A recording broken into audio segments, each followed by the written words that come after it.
When is a movement skill not a movement skill? When it's amoral. Welcome to Build of the Week. I'm Eben from Grinding Gear Games. Today we're looking at Devon752's Hotstepper, an Elementalist that uses Frostblink and damage conversion to ignite enemies en masse.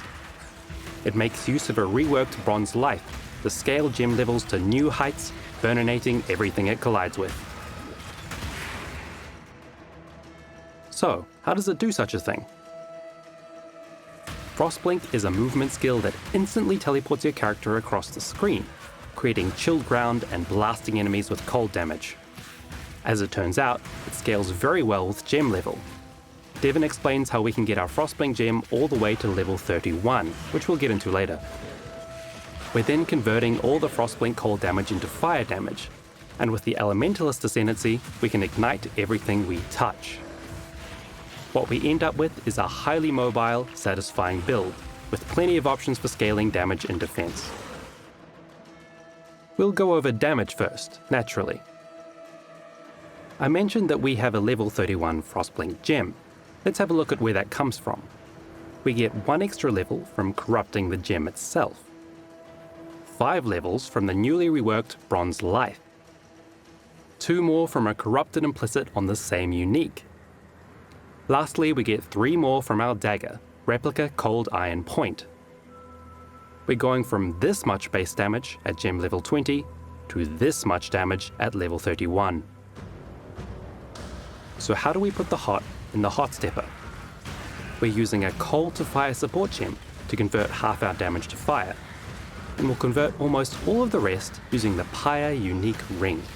If we use turbulent catalysts on the ring, we can reach 48% cold to fire conversion for a total of 98%.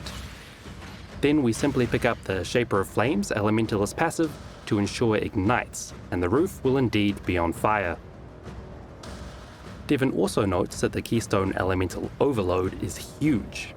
If we get enough critical strike chance, we can consistently proc the Keystone for a near permanent 40% more damage. In our case, we can get this from Eldritch Implicits, Flasks, and the Precision Aura. Speaking of auras, you may have noticed that we have a few. No less than 7, in fact.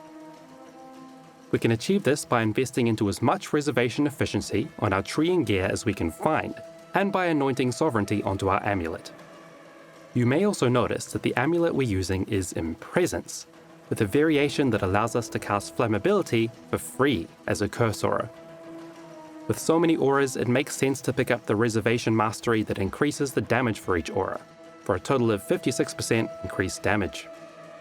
At this point, we're warping around burning packs like it's nothing. But what about our single target? Devon is using an Arcanist brand setup which can be cast on any tough enemy to apply combustion, exposure, and burning ground. Even highly resistant enemies will wilt under this combination.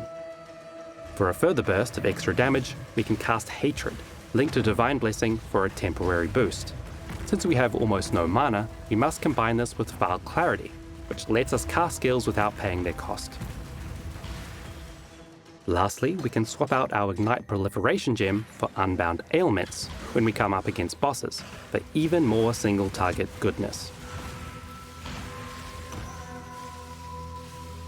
Occasionally, our enemies survive long enough to hit us. What then?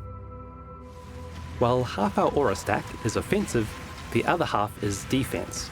Namely, Purity of Elements, Grace, and Defiance Banner are a robust defense in and of themselves. Purity of Elements is especially important because of the Ignite immunity.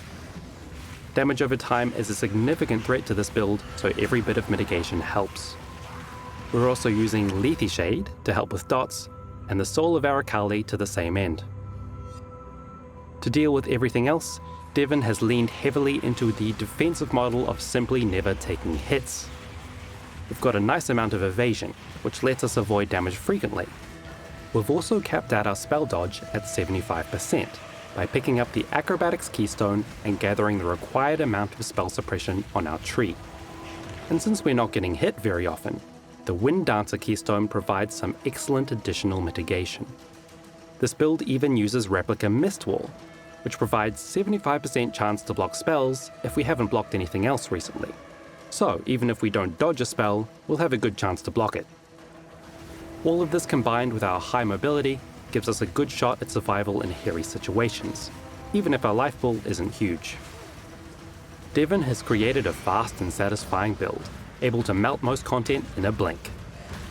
It must also be noted that Devon has created a clean and thorough build guide on the forum. Thanks to Devon for their contribution. Be sure to check out their guide in the description for more info.